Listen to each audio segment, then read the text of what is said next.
امید ہے آپ سب خیریت سے ہوں گے۔ اگر آپ نے ابھی تک ہمارا چینل سبسکرائب نہیں کیا تو اسے ابھی سبسکرائب کر لیں اور بیل آئیکن کو دبانا بالکل بھی مت بھولیں۔ شکریہ۔ نمبر 8، کبھی میں کبھی تم۔ جب دو خوبصورت لوگ ملتے ہیں تو کبھی میں کبھی تم جیسے عجائبات وجود میں آتے ہیں۔ فہد مصطفیٰ ایک دہائی کے بعد ٹیلی ویژن سکرین پر جلوہ گر ہوں گے، وہ بھی میرے ہمسفر اور مجھے پیار ہوا تھا جیسے سپر ہٹ پروجیکٹ سے سیدھی لڑکی کے ساتھ، یعنی ببلی ہانیہ عمر 2024 کے سب سے زیادہ اینٹیسپیٹڈ ٹیلی ویژن پروجیکٹ کی پہلی جھلک اسے تھوڑا سا اداس بناتی ہے، جس میں ہانیہ اور فہد کے کردار ہاتھ پکڑے ہوئے ہیں اور ہر طرح کی موٹی اور پتلی زندگی کو یکجا کرنے کا وعدہ کر رہی ہیں۔ اس کے بعد ہانیہ عمر کا کردار شجینہ ہے، جو ایک کتابی شخصیت ہے جو ڈین براؤن کی کتاب کو پڑھتی ہے، سوتی ہے، جلدی اٹھتی ہے، نماز پڑھتی ہے اور ہر روز ایک شیڈول کے مطابق چلتی ہے۔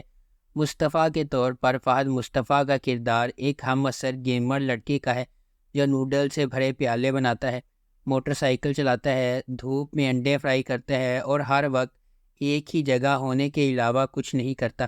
اس ڈرامے کو ARY ڈیجیٹل پر نشر کیا جا رہا ہے۔ نمبر 7، عشق مرشد۔ عشق مرشد کی کہانی مختلف پس منظر سے تعلق رکھنے والے دو افراد کے گرد گھومتی ہے جنہیں تقدیر نے اکٹھا کیا، جبکہ انہیں محبت کے نام پر لاتعداد چیلنجز کا سامنا ہے۔ سیاست، دشمنی، چالوں اور ابہام سے بھری ایک داستان، یہ طاقت کی جدوجہد، ذاتی انتقام اور پیچیدہ سازشوں کے ایک پیچیدہ جال میں ڈوب جاتی ہے۔ ڈرامہ جذبات، دماغی سازشوں اور رازوں کے ہمیشہ سے موجود خفیہ واقعات کی ایک دلکش کہانی کا وعدہ کرتا ہے۔ اس ڈرامے کو عبدالخالق خان نے لکھا ہے، فاروق رند نے اسے ڈائریکٹ کیا ہے اور مومل پروڈکشنز نے اس ڈرامے کو پروڈیوس کیا ہے۔ اس ڈرامے کی مرکزی کاسٹ میں بلال عباس خان، دریفشا سلیم، عمیر رانا اور دیگر شامل ہیں۔ اس ڈرامے کو ہم ٹی وی پر نشر کیا گیا۔ نمبر 6، جان نثار۔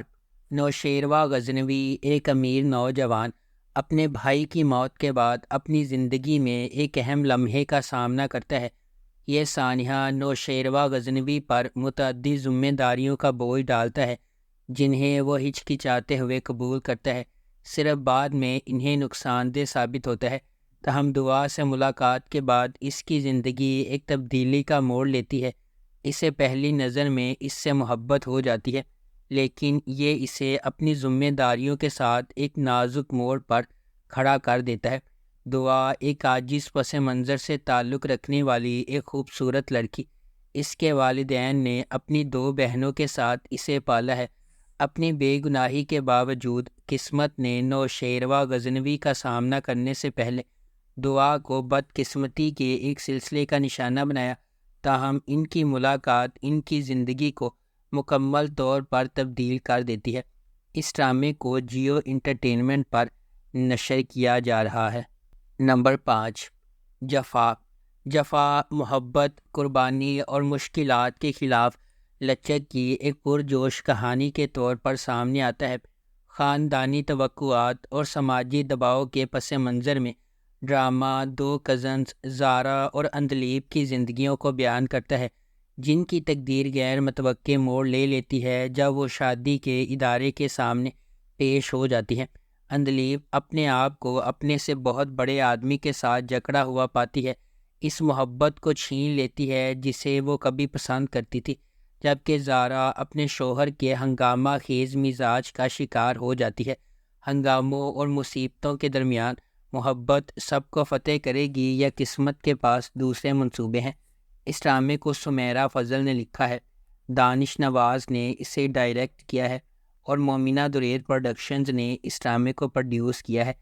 اس ڈرامے کی مرکزی کاسٹ میں ماورا حسین، محب مرزا، عثمان مختار اور دیگر شامل ہیں۔ اس ڈرامے کو ہم ٹی وی پر نشر کیا جا رہا ہے۔ نمبر 4، خی۔ کہانی ایک انتقامی کہانی ہے جو خی کی قدیم روایت کے پس منظر میں سامنے آتی ہے، جہاں دشمن کے خاندان کے مرد ارکان کو ان کے نسب کے تسلسل کو روکنے کے لیے ختم کر دیا جاتا ہے۔ اس پرانے انتقام کے مرکز میں درویش خان، تراب خان اور ان کا بیٹا چنار خان ہے۔ درویش خان اپنے والد کے تراب خان کے ہاتھوں قتل سے پریشان ہے۔ ایک پرامن زندگی کی تلاش میں درویش کا مقصد نسل در نسل دشمنی کو ختم کرنے کے لیے جنگ بندی کرنا ہے۔ تاہم شکوک پیدا ہوتے ہیں اور تراب خان اور اس کا بیٹا چنار خان امن کے لیے درویش کے ارادوں پر شک کرتے ہیں۔ درویش کی حقیقی کوششوں کے باوجود امن کا پیغام دینے والے ایک مہربان انسان درویش کے گھر پر جشن کے دوران واقعات کا ایک المناک موڑ سامنے آتا ہے جس سے زمدہ اور اس کے خاندان کے لیے بے پناہ تکلیف ہوتی ہے۔ نمبر 3، کفارہ۔ ستارہ ایک زندہ دل یتیم اپنے بھائی، خالہ اور چچا کے ساتھ رہتی ہے۔ اپنی خالہ کے خراب سلوک کے باوجود زندگی کی چھوٹی چھوٹی چیزوں میں خوشی محسوس کرتی ہے۔ اس کی خالہ اسے اپنے ارد گرد رکھتی ہے کیونکہ اس کا خاندان کی جائیداد میں حصہ ہے۔ ایک امیر تاجر کے بیٹے سالار کو فوٹوگرافی کا شوق ہے، جس کی وجہ سے وہ اکثر اپنے خاندان کی طرف سے تنقید کا نشانہ بنتا ہے۔ خالص دل کے ساتھ سالار اپنی ذمہ داریوں سے بچنے کے لیے جانا جاتا ہے۔ اپنی کزن کی شادی میں ستارہ غلط طور پر سالار کو فوٹوگرافر سمجھتی ہے۔ سالار کے ساتھ کتنا برا سلوک ہوتا ہے یہ دیکھ کر وہ اس کے لیے نرم گوشہ پیدا کرتا ہے، تاہم ایک سازش کی وجہ سے ان کی قربت پر اعتراضات اٹھتے ہیں۔ سالار ایک بار پھر اس معاملے سے گریز کرتا ہے اور ستارہ کو اس کے اپنے خاندان کے شکوک کا سامنا کرنا پڑتا ہے۔ اس ڈرامے کو جیو انٹرٹینمنٹ پر نشر کیا گیا۔ نمبر 2، راہ جنون۔ راہ جنون غیر متزلزل جذبے اور غیر متزلزل عزم کی ایک ولولہ انگیز کہانی ہے جہاں جوانی کے جوش و جذبے کی کوئی حد نہیں ہے۔ اس کے دل میں شبریز ہے جس کا انتھک جذبہ کہانی کو آگے بڑھاتا ہے۔ وہ ایک ایسا آدمی ہے جو اپنی محبوبہ مہر کو جیتنے کے لیے انتہائی حد تک چلا جاتا ہے۔ شبریز کی مہر سے محبت اتنی گہری ہے کہ وہ محبت کے اصول میں ناقابل تصور کام کرنے کو تیار ہے۔ کہانی ایک شدید غیر متزلزل محبت کی کھوج کے طور پر سامنے آتی ہے جو تمام رکاوٹوں اور کنونشنوں کو مسترد کرتی ہے، کیونکہ شبریز کسی بھی طرح سے اسے اپنا بنانے کی کوششوں میں پرعزم ہے۔ اس ڈرامے کو ریحانہ آفتاب نے لکھا ہے، سید احمد کامران نے اسے ڈائریکٹ کیا ہے اور مومل پروڈکشنز نے اس ڈرامے کو پروڈیوس کیا ہے۔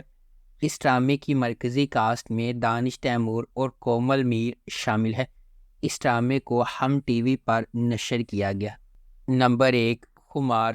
خمار ایک لازوال محبت کی کہانی ہے جو معاشرتی طبقاتی اختلافات سے پیدا ہونے والے چیلنجز اور ان سے پیدا ہونے والی نیگیٹیوٹی کو تلاش کرتی ہے۔